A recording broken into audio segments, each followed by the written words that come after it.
tá muid gobar geardráma go cuid Scéal na Gaillimhe leis an Taibhdheirce.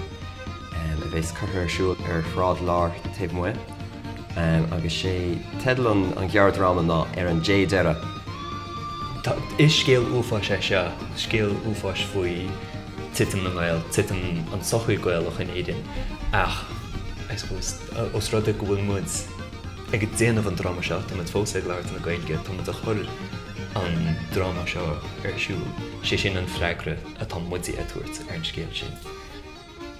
Agus mar dearí fuam a chama rá, tá má ná an cuid inspráid agus spreagadh ghlacadh an tírdreacht tá ar timpeall orm.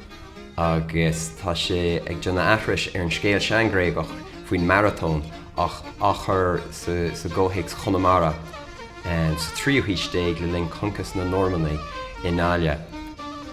Is mé sé Aoife Clark, tá mé páirteach Scéal na Gaillimhe im Mléana.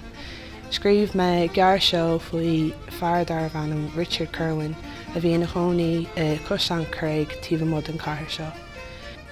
Scéal faoi conas a rinne sé a aimimsiú ar chud ceol dúchasach tar éis a bheith th sála a oideachas á.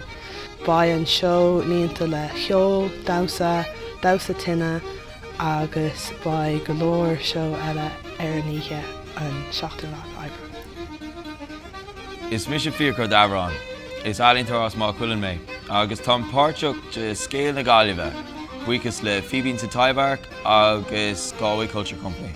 Is sé mu Scéal na Gaillimhe nó an fíor scéal de chéas a tháinig an anam álinn atá ar an cathair seo. Is scéal brónach é, de grá gan cead, de cáilteannas, de fear tá dul amú le cuacht. Tá ag forbairt script iomlán le Stephen Darcy, agus baimmuid ag léirú slucht garid in show seo ar an stáitse anseo sa Taibhdheirce ar an 16 láide bhí Aibreán.